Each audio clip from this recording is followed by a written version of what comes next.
Welcome in, everybody, to the Denver Bronco Roundup podcast, brought to you by Rocky Mountain Sports Network, and, of course, sponsored by the amazing Morgan Trinkets. Man, I can't wait to get in here.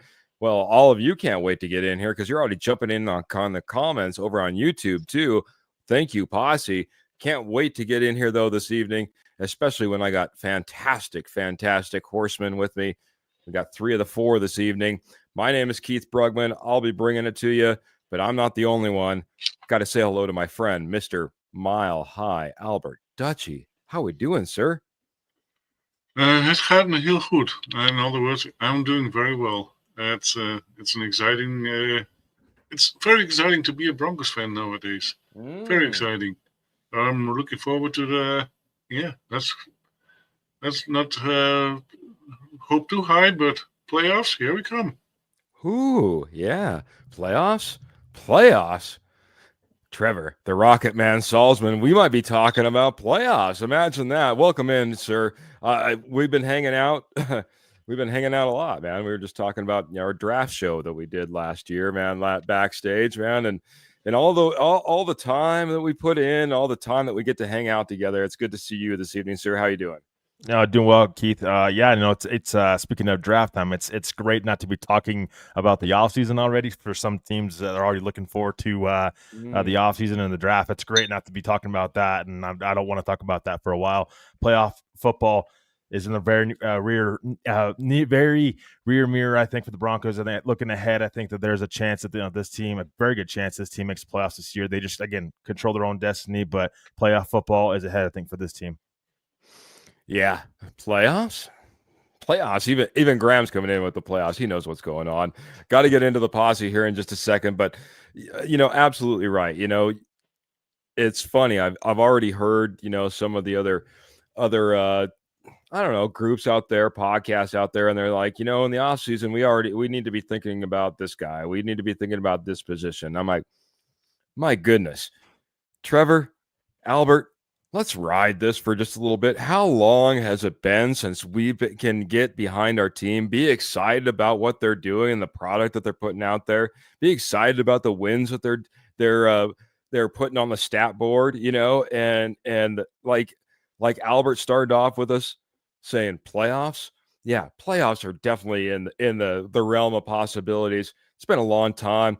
We're excited about a quarterback. We're excited about the future of our team. Man, it's exciting to be a Broncos fan. I'm just glad to be in here. Like Graham, he's saying, good evening, DBR. Good evening to you, Mr. Graham. Mr. Scott also coming in on YouTube saying, good evening, Broncos country. Mr. Paul's coming in and saying, well, howdy, horseman. What is up, guys? And that kind of brings me back around to one of my good friends that also was in here. My goodness, you guys are just blowing it up. My good friend Jeremy Dressler saying, sup, fellas, go Broncos. That was a nerve-wracking game. Mr. Roy Osborne, hey there, horseman, and the posse. Time for a good show. Time for a great show, man. With all you guys coming in here, how can it not be a great show? Like Michael Ronquillo, and I'm going to double check, but he never does this without dropping stars. I'd be surprised if he didn't. Michael Ronquillo, top of the heap this evening, saying, good evening, Keith, Albert, Trevor, and Go Bo Broncos. How about this one? Always a fan, always rocking in the comments. Miss Michelle Kerr Knopper saying, evening, gents. We are contenders. Woot, woot. Yeah, contenders and pretenders no more. We got to put that one to bed. Looks like we're right in the mix as far as being a contender. It would be sufferable to think that we were pretenders at any time in the near future. Ernie Mays coming in here and saying, "Go Broncos country only. Go Bo Nix for 6. Hello, 4 horsemen." Well, we got 3, but 7-5, soon to be 8-5, says one Mr. Ernie Mays. I'm loving this. Paul's coming in. He says, I'm thinking there is no money involved. I'm just kind of thinking like, let's take the head of the snake, boys, type of thing. That's an interesting comment. Again, because he's also saying, judging by how many QBs this defense has hurt the last 2 years, do you think rival QBs should be scared? Seriously. Gardner Minshew, we can get right into it, starting right here. Albert Gardner Minshew ends up going out in this game, broken collarbone, if I remember hearing correctly. He's going to be out for a while now with that. We have taken out a few quarterbacks, but we've just been pressure. It's just been pressure from this defensive front. I mean, what are your thoughts? Are other offenses getting scared about the type of pressure that we're putting on, and even maybe the health of their own quarterbacks? I believe so. And by the way, to break a collarbone, it is pretty easy. I collided with somebody else, and while I was playing a soccer goalie, and I snapped his collarbone as well. So it doesn't take much to snap a collarbone. But yeah, we had a number 1 in sacks. We had pretty much the number 1 in pressures, or top 2 at least in pressures. Yeah, and we are the number 1 in blitzing. They are afraid. They know what is coming. And a couple games that we didn't blitz as much, we lost. So it is a weapon that we have, and we are very good at it, and we should be keep using it, because offenses will get tired of it, and you will get to the QB quarterback at some point. And once you have that one first sack, more are coming, because they're getting skiddies, and that is the benefit of it. Yeah, keep coming with the blitzes, fans, because it is a successful recipe that you have. Yeah. Seems like they come in bunches. I'll throw the same one over to you, Trevor. Paul's just wondering, do you think the rival quarterbacks are a little bit scared, and should they be? I mean, I think opposing offensive coordinators and head coaches are probably a little bit afraid of this defense right now. Vance Joseph has his defense playing elite football right now, not just getting after the quarterback, but also in run defense. Completely different, 180 this year that this team has taken, stopping the run. I mean, look at Bijan Robinson a couple of weeks back. 35 rushing yards total in that game. I mean, he was basically a non-factor, and it's the Raiders. They don't have much of a running back because they don't have really a guy that's healthy, so you can't really, give it a ton of credit, right there. But in other games this season, this defense has just been solid, getting after the quarterback, but also stopping the run, which a year ago, big problem for this football team was stopping the run. Sean Payton, alluded to that, and he fixed that. Seemed like he fixed that problem, bringing in Malcolm Roach, Sean Franklin Myers, and really bulking up this defensive line to help this defense get after the quarterback a little bit more. A little harder for opposing offenses to get going when you can't run the football and you become one-dimensional offense. Yeah, absolutely. Flipping it over to the other side of the ball, got to get over to Phil. He's coming in here. He's dropping 200 stars, and he has a great point, and maybe just wrap it right into a question. He says, "Good evening, Keith, Rocket Man, and the great Mile High Albert Dutchy." He says, "Great win. They got to do something about this running game." I'm going to kick this off just a little bit. The one thing I will say, and I'm going to kind of piggyback off of what Sean Payton said when he got on his conference call, it was going to be tough for any running back to get anything going in this game. They were loaded across that front, and Javonte had some runs that were brought back by penalties, that were big runs. Started off with a 9-yard run that was called back by a holding penalty on McGlinchey, just to give an idea. So, again, I know that a lot of people are ready to give up on Javonte, but I think he also, how he piggybacks on that passing game and blocking is key as well. Trevor, what are your thoughts, though? This Raiders team, they were playing like it was their Super Bowl, in my opinion. They came out there. They definitely bottled up the run. They certainly stopped Javonte as he ended up with negative yards on the day. What are your thoughts as far as this running game? Yeah, I mean, the Broncos running game just been non-existent pretty much all season long, though. It's not just been this Raiders game. That would be my counterpart to Sean Payton saying that. Well, you have to scheme that up a little bit better because, again, it's great that Bo Nix won you the game and he was efficient. Got away with a couple interceptions. That's fine.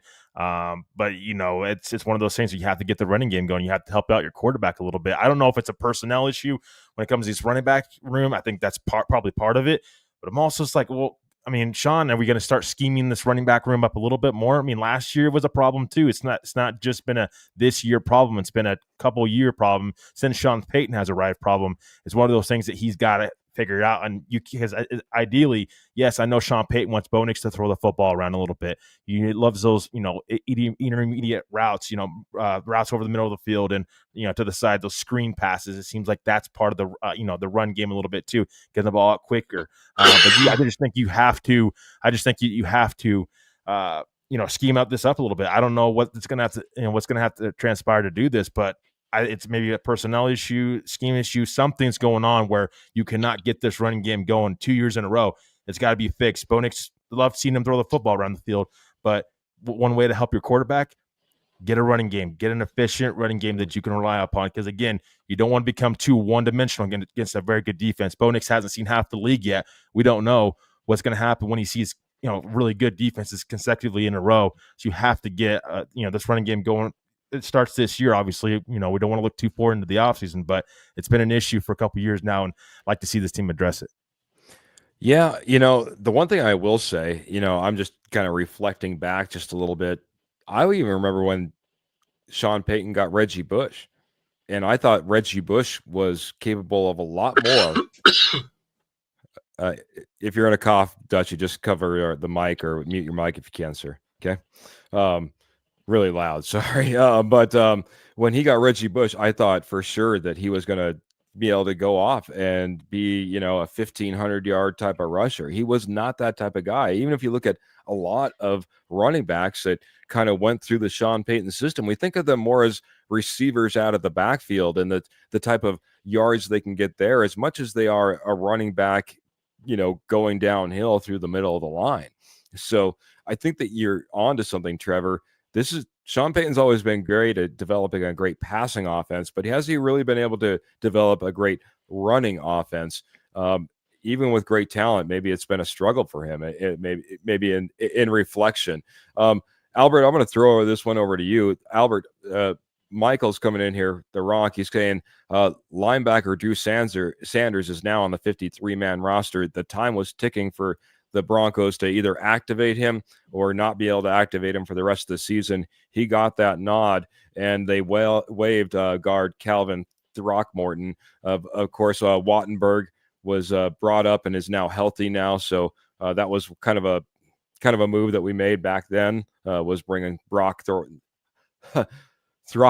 on, Calvin Throckmorton on to the roster. He's now gone. I think the bigger one is Drew Sanders. What are your thoughts on this? We head in now with Drew Sanders.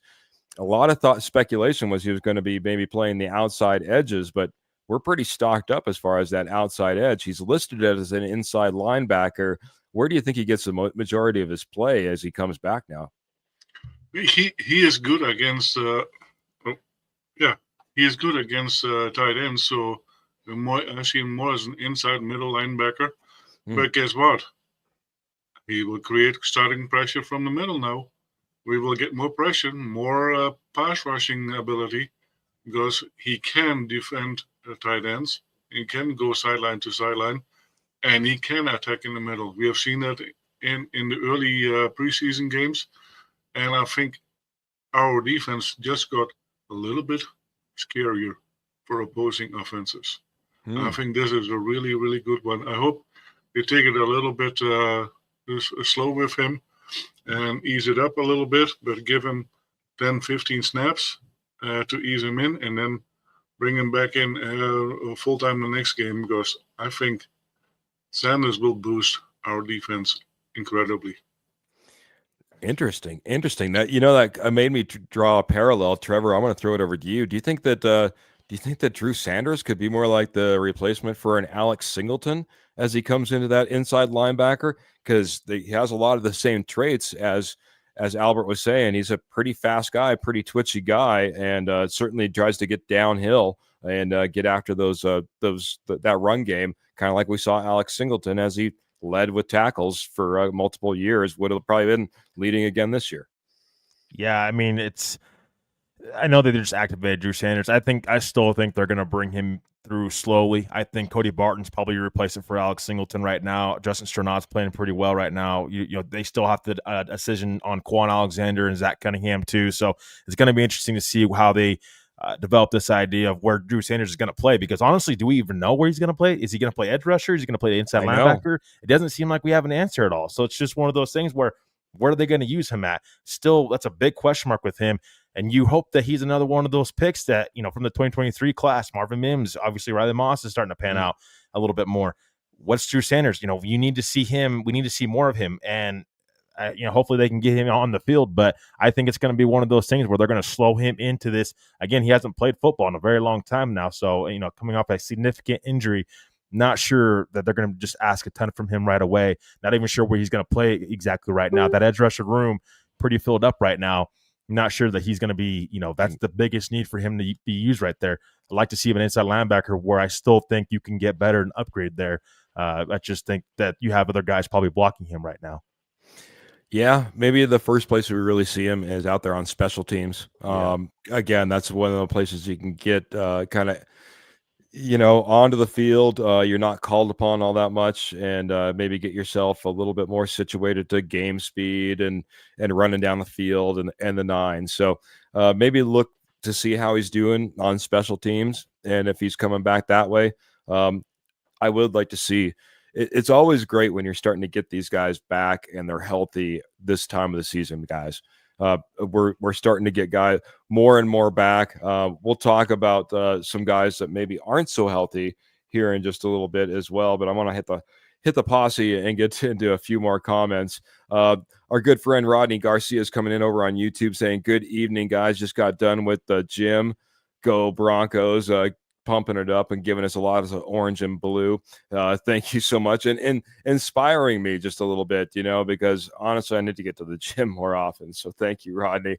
We got our good friend and amazing owner of the amazing sponsor, the amazing Morgan Trinkets, Miss Pearl, coming in and saying hello to us all. Good to see you, Pearl. Always great to have you here in the comments. A lot of this chatter going around, guys. The 73% chance of the Denver Broncos making the playoffs after beating the Raiders, says one Michael Ronquillo. And it's good to see those percentages go up. It's good to think that right now we could lose next week. Not that I'm looking for a loss or anything like that, and still have a winning record. I mean, this late in the season, I can't remember feeling like we could have a loss and still have a winning record. It's amazing. It's amazing. So Paul's all psyched up for Monday Night Football. Got to give it up for this one, guys. I want to get to this before we get into maybe something else. Nick Benito with his first ever double digits in sacks, with now 10 sacks. We're talking about college football days. He said he's never had a double digit sack season. Albert, I'll go to you first, man.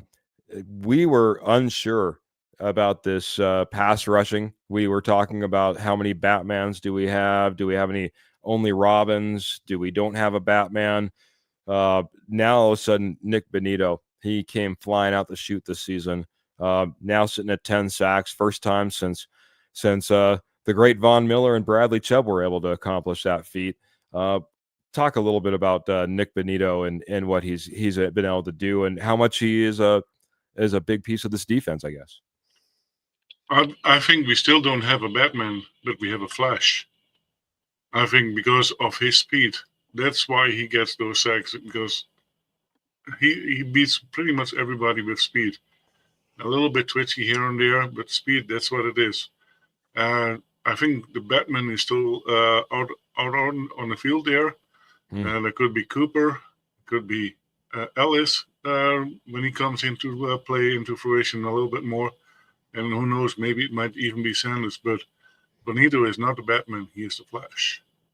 Very good. Well, the one pushback I would give to that is I think that's the one skill that he's always had, but I like what he's paired up with being able to now contain the edge a lot better and still be able to pair that up with the idea of being that flash type of guy as well. One more piece to the puzzle I think he's put together in his repertoire. Trevor, what are your thoughts, man, as we've seen Nick Benito be a different man this season?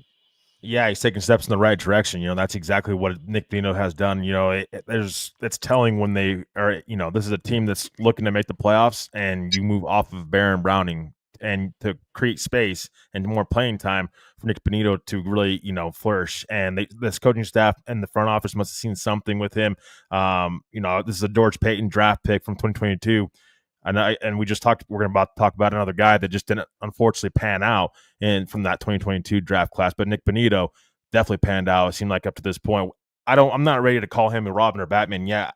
We don't know because the season is still not ending. He, 10 sacks in the year. When was the last time the Broncos? I mean, again, they haven't had it since like you mentioned, Von Miller and Bradley Chubb. So I just want to see where he ends up at the end of the year, and then we can go from there in the offseason and see if he's a Batman or Robin. He's turning into more, pushing his way towards being that Batman because that's what he's done. That's his specialty, is getting after the quarterback. He's done a much better job also against the run. So that, him doing a better job against the run has definitely helped him see the field more and more. So I love what, Nick Benito has done up to this point. And I think that he, we don't even know where his potential. I don't think he's reached that quite yet. Being a former second round draft pick, obviously, George Payton seen something special in him that other teams obviously didn't see, and so it's one of those things where giving him time, I think that he will continue to flourish, and it's very helpful having multiple edge rushers and pass rushers that you can throw at opposing quarterbacks and opposing offenses, not just one guy, multiple. Even if it's a Robin, you take that multiple Robins, throwing multiple Robins at opposing quarterbacks and opposing offenses, you take that all day long. Absolutely. Ernie Mays is thinking that he's our Benito. Pearl's coming in here just reminding us they're talking about Benito being possibly an all-pro candidate at this point as well. Yeah, you start racking up those double-digit sacks, you're going to get into that conversation. Benito can set an edge, not a Batman, but he is improving, says one Mr. Roy Osborne. So again, lots of thoughts as far as where Benito's at. And maybe he's not that Batman, but I mean, I'm telling you what, if he's not, he's probably, I feel like he's either going to be there at the end of the season or next year. He's just on that incline, and the pieces and part that he's being able to put together. Again, a speed guy is usually a speed guy, and you're absolutely right. A lot of time he's just a situational type of guy. He gets out there and just gets after him on third down. But what Benito's been able to do and able to, again, the run game, setting the edge, making sure that you're turning your guy inside and keeping that play going where it needs to go, usually right towards Alex Singleton, and now right up towards Barton, I guess it is, and Jones maybe a little bit as well. But that being said, doing a great job in doing that. I love what we have, and I wouldn't be afraid if I called him Batman and he didn't turn out to be the true. He's just showing every single piece, and he's been in the system long enough. We're not talking about a guy that's flashing his first year. This is a guy that's built it up over time, and liking what we're seeing. Phil's coming in saying our run game forever has not had an O-line to help these running backs. There has to be a scheme to help. And I think that's it, because if you look at our O-line and you look at pressures and what Bo Nix is being able to do and the 9, we do not have a bad offensive line. They're not the best as far as attacking in the run game, but we do not have a bad offensive line. I think it's been highly orchestrated, though, towards the passing game. McGlinchey was known as more of a pass tackle than a run tackle. Just for instance, when we brought him over. So, you are what you are. You got to kind of run with that sometimes. You guys are just blowing it up. I have so many comments in here, and I'm not going to be able to get to them all. A lot of people just, getting back to the kind of the run game. again, very disappointed in what we've been able to do, and pointing out, maybe some combinations that have worked for Sean Payton in the past with a thunder and lightning type of a situation. I think I think that, again, I don't want to write the script on anybody. We're coming up on the final push of the season, and then we're already talking about playoffs. It's amazing the type of runs you can get out of players at times. And again, you don't know if it's going to be McLaughlin. You don't know if it's going to be Estime. You don't know if it's going to be Javonte. Heck, you don't know if Marvin Mims ends up being your running back that ends up leading you through the playoffs right now because of the way things are going. I did want to get back, circle all the way back. We did have some injuries, guys. Let's talk about the first one. Zach Allen was a late scratch, then seen in the walking boot. I just want to get your thoughts, Albert. You said that you went back. You're not going to be able to watch these games live, but you're rewatching all these games. How big did you think that it affected not having Zach Allen on the field when this defense lined up against the Las Vegas Raiders this last Sunday? It does affect, in fact, tremendously with Zach Allen. Zach Allen is one of the key linemen there. He is a threat, and he gets double teamed pretty much all the time. And what does that do? Free up for other people. So it does affect it. And we saw it in the first half. They had to adjust to it. And in the second half, they came better out of it because, the offense probably got tired down a little bit. And you saw it. So, it is. Zach Allen is missed. I think he's one of the top 5 defenders in the league right now, and he was sorely missed. Yeah, the one thing is we saw a great rotation of guys come in there. We saw a great pressure, sacks, blocked passes, you name it, Trevor, but it took that rotation. That's the one thing that it kind of took back to me. It's just the motor that Zach Allen has. He can be out there down after down after down and command that. It took like 3 guys to kind of keep the rotation going in order to substitute for one Zach Allen. But I thought Rodney had a great comment and/or question. He says he's wondering if Zach Allen will play because this is the last game with his presence was definitely missed, and next week the Browns will depend on a heavy run game with Chubb and Ford. That being said, we all know what comes up right after we get done with this Monday night game. We get a bye week as well, Trevor, because so with these injuries, it does make me wonder, do we see some of these guys? Do you think we see a Zach Allen in this upcoming game against the Browns? What is your thoughts on that trend and your thoughts as far as how much he was missed in this last game? Yeah, I mean, there's no doubt. Zach Allen, he's a beast. He's definitely missed on this team. He's missed on this defensive line. He is, he's up there in pressures for this team. I think he's first on the Broncos in pressures with 28. So, he's missed. And it's one of those things where you have about a week until they play. From Sunday, a little over a week. Obviously it helps playing on a Monday night, so they kind of get a little bit more time to rest. Him being in a boot now, that's concerning for me. It's one of those things where you really can't afford him to miss Zach Allen when you're going up against Cincinnati Bengals and Joe Burrow. I mean, the Browns, it's one thing where you may be able to kind of squeak that out a little bit because I know that Nick Chubb's, he's a name, but he hasn't really done a ton this year. He hasn't really gotten going from that injury, that significant injury that he suffered, last year. So it's one of those things where it's very concerning, but you have a rotation of guys. Wazirike kind of got involved in this last game a little bit. I think you can still get after the quarterback. I don't think that's an issue. It's just getting Zach Allen, making sure he's healthy is more important than anything. So if he has to miss another game, I'm fine with it because I think you can manage against the Browns. If that means he's going to be healthy, you get basically 2 weeks, you give him 2 weeks off, maybe he can be back and be healthy for the stretch run. I'm fine with it, but it's definitely concerning seeing him in a walking boot. You never want to see any player in a walking boot, going forward. It's not an injury that's going to heal overnight. In his conference call, Sean Payton says, I think we're good there. So take that. That's all the information you're ever getting from Sean Payton. Yeah. That's a huge update. That's like that's groundbreaking as far as what Sean Payton usually puts out there. I think we're going to be good there. I think we're going to be good there was the answer on Zach Allen. Switching over to the other side, Trevor, Rodney Garcia is bringing up the other guy that I wanted to talk about. He says, I wouldn't rush Riley Moss with that sprained MCL. We saw Riley Moss go out. We heard Sean Payton say we even questioned whether we should put him back in, decided not to. End up not being the ACL that we were all worried about, end up being just an MCL.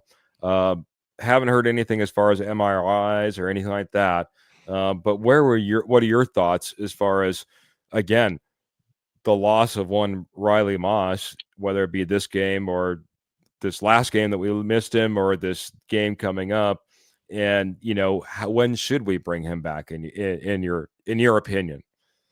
Yeah, it's one of those things. Again, you're just dealing with the injury bug, starting to kind of hit, and you better have enough depth. Now, Levi Wallace did step into the game on Sunday against the Raiders when Riley Moss went down. Levi Wallace doesn't have the quickness that Riley Moss has, so it's definitely concerning from that standpoint. You're going to have to probably mix up a couple different packages if you do not have Riley Moss. Riley Moss has played really solid this year, really been a really solid cornerback too for this Broncos defense this year on the other side of Pat Surtain. He's been tested this year, and he's lived up to those tests so far. You got to be concerned anytime you're talking about a MCL sprain and whatnot. You've always got to be concerned. I know it's one of those things where, again, it's not overnight. It's not going to heal. We shall see. It's tough to kind of, speak about the injuries right now with Sean Payton. Broncos are usually pretty quiet about that for a while. So I think we'll get more answers as the week goes on, as we get closer to the Monday night's game. Again, one of those things where you have a little bit longer to rest up a little bit, so it's on your side. It's not like you're turning around and you're playing on, from Sunday to Thursday or whatnot right now. So you have a little bit of time for these guys to rest. I expect these guys to rest, and you're going to need these guys down the stretch. And that's Riley Moss, that's Zach Allen. Both guys have been huge for this defense and will continue to be huge for this defense. Got to get them healthy though. Yeah, absolutely. Want to get healthy. Want to be, we're getting a few people back. Good to see Drew Sanders coming back. It was mentioned a little bit earlier. Josh Reynolds has been back there. He's been practicing. Next week is his week to either be activated onto this 53-man roster or not be active for the for the team at all for the rest of the year. So that will be picking up next week as well. But I got to get over to this one right here, Mr. Kurt Valente, the great K&K Sports Show, coming in like he always does, coming in here saying, boys, let's go. First off, happy Thanksgiving to all of you and your family. And second, that moment Nick's got it in the Raiders defender's face, that's having it. We haven't had that since Peyton. We got our guy. That's my best Kurt Valente of the amazing K&K Sports Show. Check those guys out if you haven't done it already. I know a lot of the posse has. We appreciate that. They're our cousins in the world. Albert, there was a lot of passion on that field, and I think the moment has been played over and over again. What do you think about the moment that Nick's got right up there in the face of the Raiders defender? And any idea what he said? Probably some swear words that I don't want to talk about. Okay, very good. Keep it family friendly, and I don't swear anyway. So the thing is, it is good to see a quarterback that is passionate. We have seen it. He had some interactions with Sean Payton a couple games earlier. They had it with each other, and then they turn around and knock each other pat each other on the back. And I think that is what the team needed. Some passion in it, some fire, and it reflects to everybody. You see it from Bowles last week. There was a personal foul from Bowles because somebody hit our quarterback. And guess what? Bowles responded to it. And I think that is happening on both sides of the field. But what I also saw, and that is something that this game, it can be a well, even although you are competitors and you are in the same division, but we saw a lot of friendly gestures. We saw a lot of smiling towards each other, helping each other up. Hmm. And that is how this game can be too. Yeah, there are heated moments, but there are also laughable moments. And that's what we saw in this game. Fair enough. Fair enough. It was a meme type of moment, Trevor. That's what we're getting. I heard. At least the interpretation was, "I ain't scared." I ain't scared is what he said to the defender. So nothing. I wouldn't expect anything too foul from one Bo Nix. He's a pretty straight laced kid. So I got to. We were already past the buzzer on this. I just got to talk to you all about our amazing sponsor, Morgan Trinkets. Morgan Trinkets has 34 years experience in Southwest jewelry, Southwest pottery, and estate gold at wholesale prices. I'm telling you what, if you're looking for anything this holiday season in that realm, this is the place to go. Like I said, once nationwide, now just in your backyard, northern Colorado, southern Wyoming. They do shows all summer long. But right now, it's Etsy. Etsy is the place to find out where find all your Morgan trinkets, your trinkets that can go underneath the tree, I guess. Head on over to Morgan Trinkets Co. That's Morgan Trinkets Co. on Etsy today. And again, fantastic sponsor. We've had so many happy customers, whether they've been on this panel as one of the horsemen or all of you in the posse. Check out Morgan Trinkets. Again, 34 years experience in Southwest jewelry, Southwest pottery, estate gold at wholesale prices. They also have all sterling silver pieces as well. I'm telling you, fantastic inventory. Check out Pearl and what she has going on over at Morgan Trinkets today. Got to get over to some more people in the chat and some new faces. We have Truth Be Told coming in and excited, saying we're going 12-5. We're rattling them all off. He's also saying we're going to be able to hit that 6th seed if we do it. I think there's a lot of people excited about the upcoming games and the possibilities. Got to say hello to our good friend over on YouTube, Karen, saying good evening all. I'm just ready for the next game. Broncos. Maybe that's a great segue. First off, like, share, subscribe on whatever channel you're looking at. Hit that thumbs up, hit that notification button, and then by all means, I want to make sure that you know that this isn't the only show. We go live every Tuesday, every Friday, 7:30 p.m. Mountain Standard Time. We're going to be breaking down that Browns game come this Friday. My guess is we're going to skip the post game show since it's going to get over on Monday night, and then we're going to have a Tuesday show. So we'll just do it all on Tuesday. But that being said, come back Friday, 7:30 p.m. Mountain Standard Time, so we can all be talking in here about what we see as we head into that Browns matchup. And then just one last one, gentlemen, and I promise I'll get all over to you as well. Good evening, fellas. Happy Thanksgiving to all of you. Just wanted to say, speaking for all of us at the K&K, we are thankful for having you in our lives and proud that you are our brothers in the podcast world. That's Mr. Kenny Kirkpatrick of the great K&K Sports Show. And yeah, why don't I just throw it over to you right now? Albert, we know how much these guys mean to us. I'll let you say how thankful you are to those guys as well, because I know that you are. And allow me to get off the microphone for 2 seconds.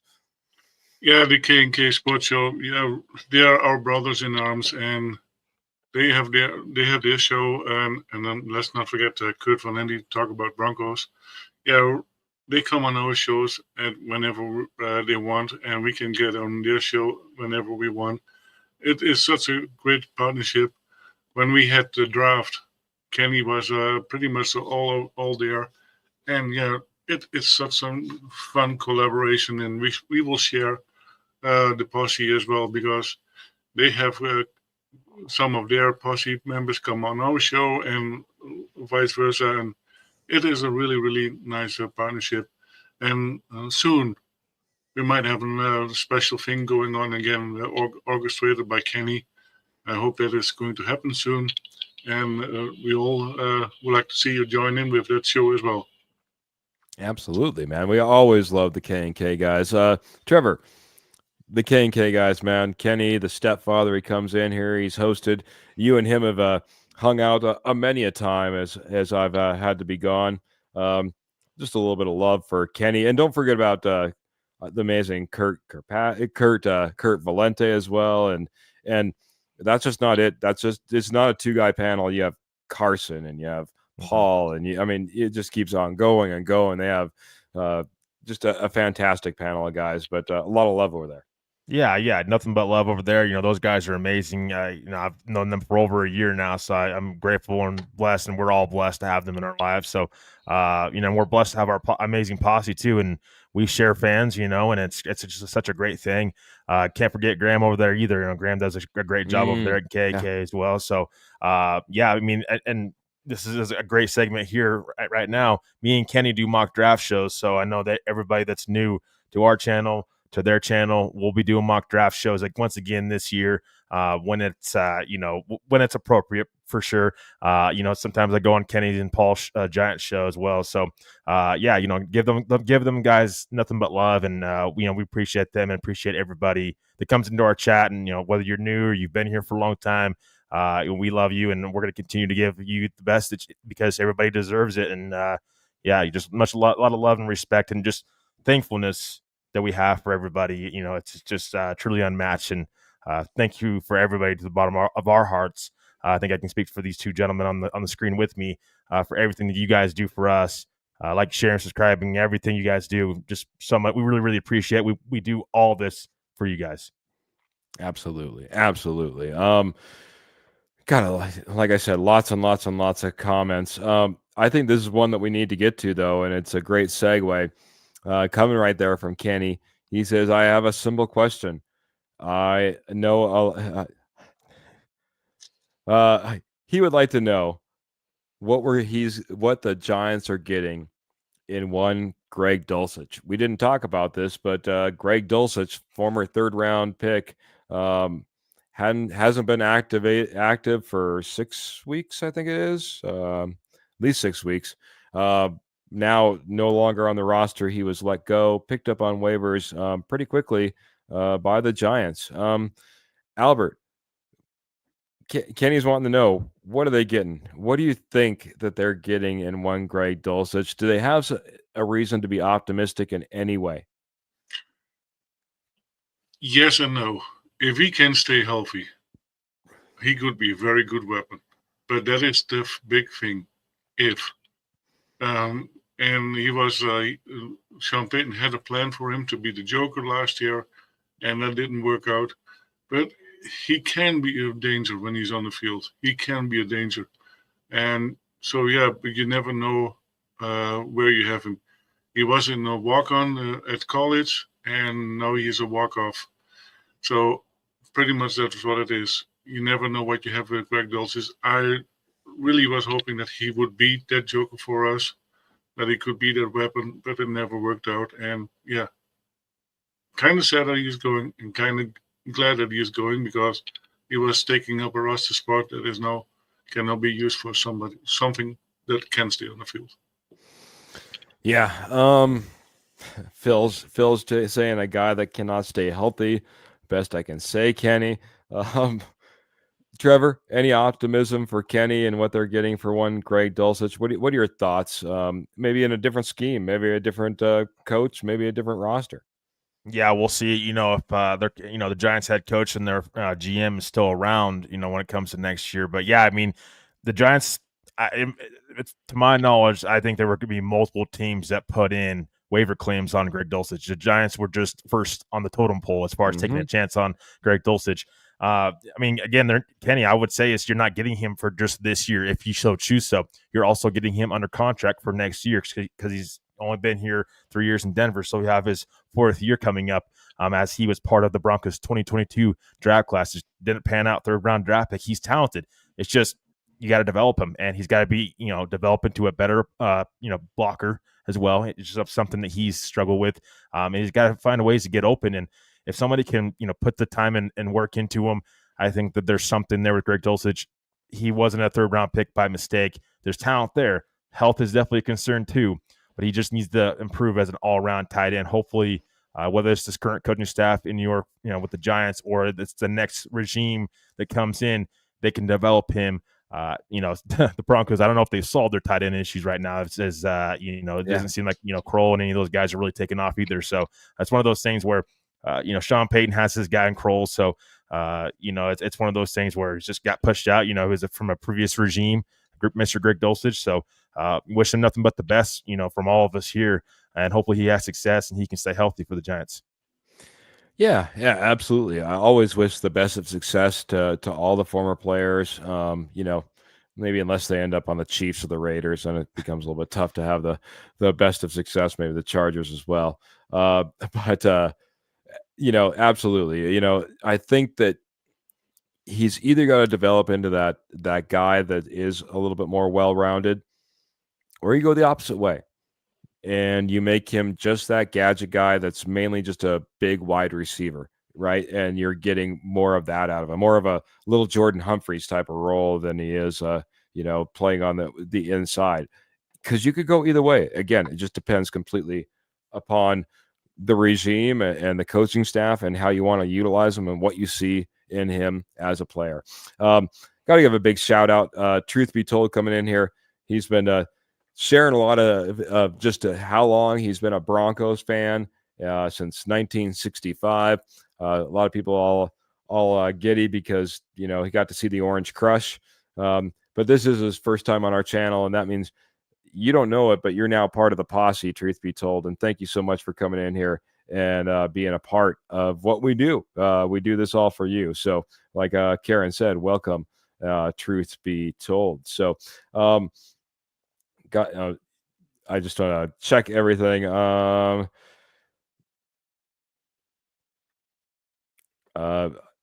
Albert, did you have something that you wanted to bring up? I see it in the side chat, but I don't know what we're talking about. So if you have something that you wanted to bring up, go ahead and bring that up right now, bud. If you want to, please watch your language. This is a family-friendly show, and we would like to keep it that way. Okay, very good, bud. I'll see what we can get done. Yeah, absolutely. Try to keep it nice.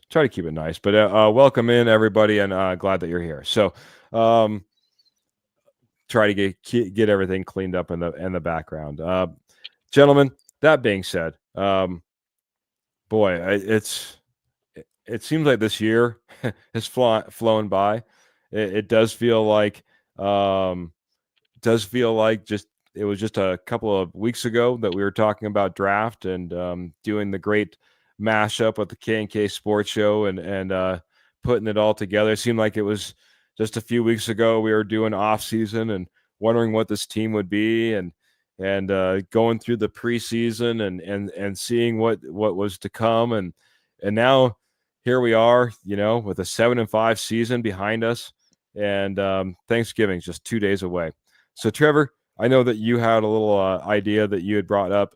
We need to get into that, and I want to get into that. It's been quite a year, and here we are.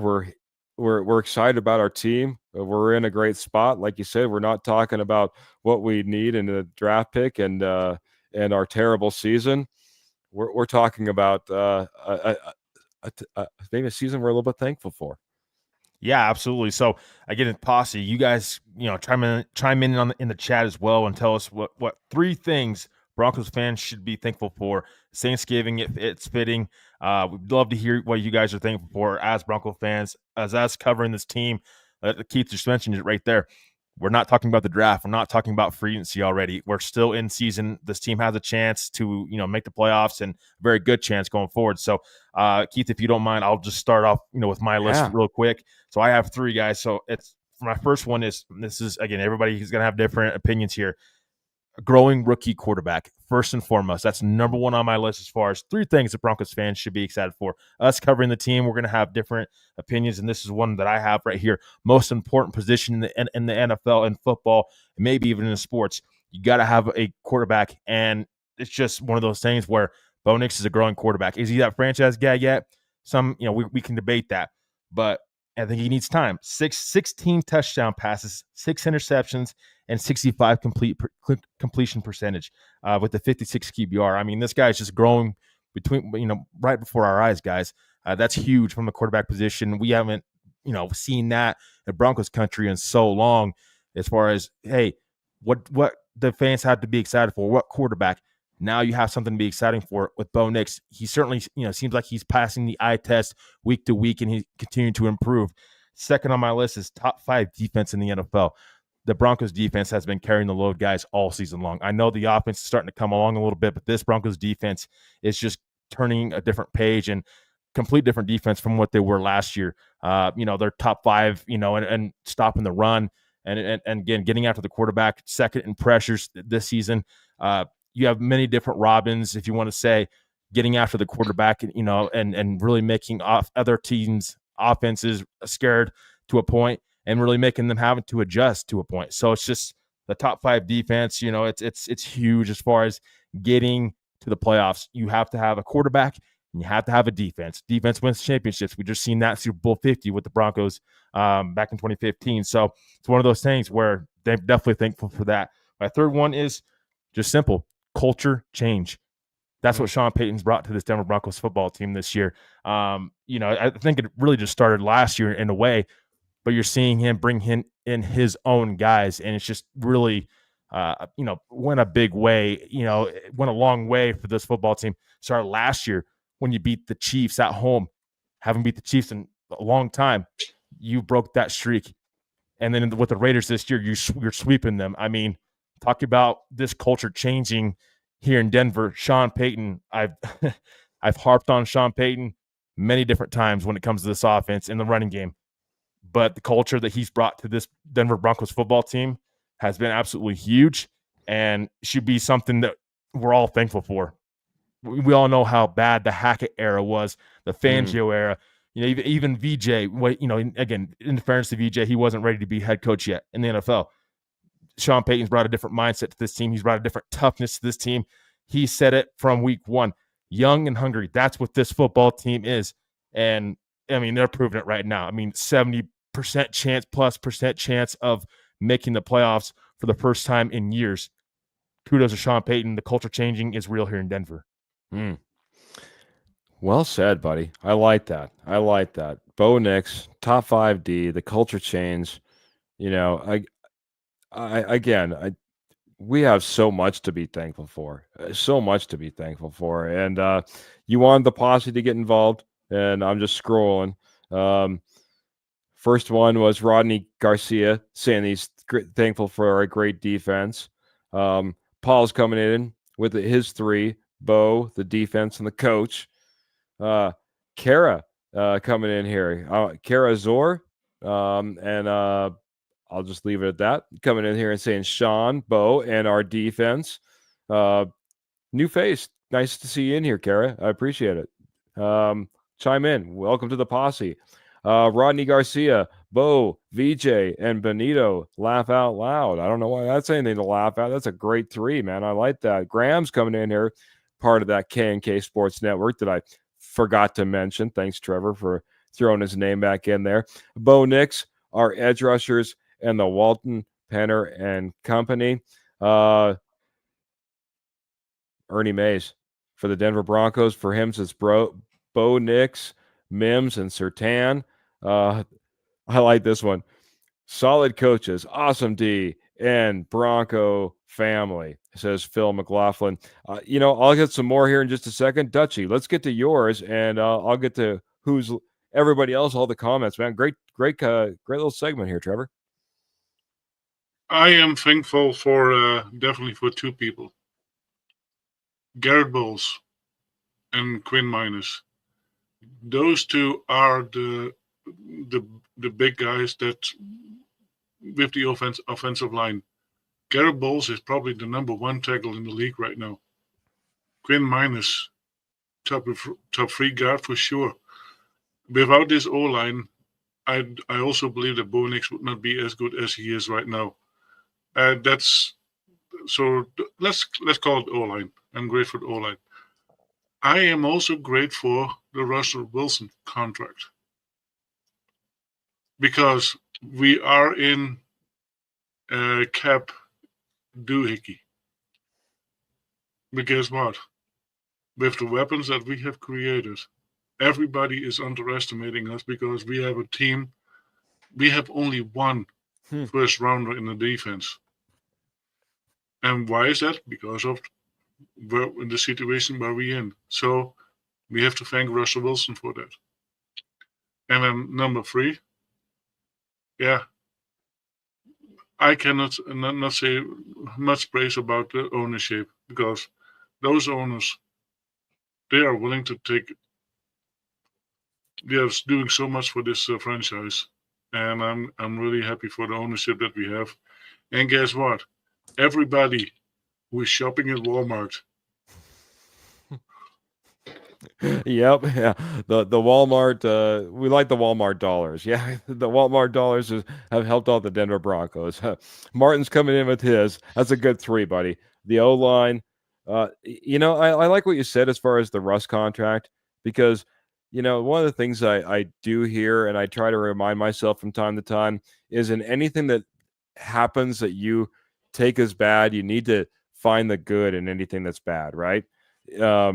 We found the good and the bad, and that's the fact that we were able to take talent that maybe a lot of people didn't have a lot of faith in, especially the pundits, as they ranked it as some of the worst talent in the NFL. And we've been able to develop that into weapons of our own and ones that we're proud of. Martin's coming in here. He's proud of Bo Nix and thankful for him, as well as the great defense, and that as a team, the Broncos are relevant. Love that one. The 4th horseman coming in saying Sean Payton, Bo Nix, and Cortland Sutton. 3 rich, and 3 rich owners that are willing to spend. Karen, thankful for the love of my life being for here for almost 40 years, December 7th, my kids, and having a job that pays the bills. Well, as a Broncos fan, I'm glad that you're self-reflecting a little bit as well. I know that we'll all be sitting around the table being thankful for things much like that you just brought up, Karen, as well. Let's see. Anybody else? Okay. I just want to hit mine. I want to hit mine because I haven't got to mine as well. First and foremost, thankful for Bo Nix. Very thankful for Bo Nix. I mean, this is a guy that, again, I said it from the very top. I mean, you can be a number 1 draft pick and be a QB, and you're a 50-50 shot in this league. Bo Nix has come in and absolutely led this team from the very beginning, even when there was a quote-unquote camp battle. So thankful for what we have in Bo Nix, the future we have with Bo Nix, and just the standout guy that he is. Proud to have him as a quarterback of our team. Kind of like Tim Tebow. Tim Tebow might not have had all the talent, but I was certainly proud to have him as a quarterback. This ownership group, and you guys touched on it as well, they've done anything from put in brand new grass fields 2 years in a row, halfway through a season, just to make sure that they're getting the best quality out there for our players. But also, what they've been able to invest in this team. They revamped the stadium. They're completely redoing Dove Valley, or what was formerly known as Dove Valley, into a state-of-the-art complex. And on top of it all, they're out there making sure that this team is all heading in the right direction. And that Sean Payton, and they had trust in Sean Payton to do what he needed to do. Again, the ownership in the things that they've been able to do, I just happy that we have an ownership like we do. There's a lot of teams that would be very, very envious that are probably very envious of what we have. And then getting back to this team itself, this D-line from where we were at last year to where we're at this year, and you can rack it up to Vance Joseph. You can rack it up to the multitude of players that we brought in to help and fortify. But this defensive line and the way that they're playing has completely transformed what this team looks like on the defensive side of the ball. So those are my big 3 thankfuls that I had for you, Trevor. Great little segment, man. I appreciate it. I know that we're going to get into a lot more of this, but Kenny's saying I'm thankful for the posse, the horsemen, for allowing me to not only be a part of the chat, but also letting me be a big part of DBR each week. And, I got to say, you guys are absolutely the best. Look, like things like this, Rodney. Also thankful for you guys for being awesome and compassionate, um, and keeping us up with the latest Broncos news. And always thankful for the WWE laugh out loud. Well, there we go. Guys, gals, we got to get out of here. It's been a thankful evening. Albert, we're right at an hour, but we got to get some goodbyes in here, and get on out of here so we can have another fantastic Friday show. But it's been great hanging out with both you guys. Feel like I could go another half hour, 45 minutes easy, and just keep on talking and the posse keep on rocking. But Albert, we do need to get out of here. Why don't we get some final thoughts, sir? Final thoughts, I would say happy Thanksgiving, everybody. We had our celebration yesterday because most of us have to work on Thursday. So happy Thanksgiving, everybody. And I want to say thanks to the posse because you guys were on fire tonight. Hey, there's Patrick as well, coming in late. Aloha, Patrick. So I want to thank Scott, Paul, Graham, my lovely wife Michelle, Roy, Jeremy, Phil, Michael, Pearl, Ernie, Rodney, Becky, Bronco, Clayton, Kurt, Karen, Kenny, Jody, and we had 2 brand new posse members coming in tonight. Truth be told, and Cara Zorel. Thank you for coming on the show, and I hope you're going to stay with us for a long time. Yeah, absolutely. Come back for another episode. You never know what's coming up around the bend. Trevor, it's coming up around the bend right now. Is we have to get out of here. We got to get all prep for a Friday show. It seems like it's right around the corner, man. And plus, got to get ready for Thanksgiving. So, Trevor, it's been great hanging out with you. Why don't you say a little bit good night? Yeah, again, huge thought. Huge.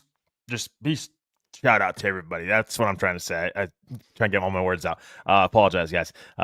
No, huge shout out to everybody tonight in the posse. I mean, you guys are just fantastic. We love seeing you guys' comments.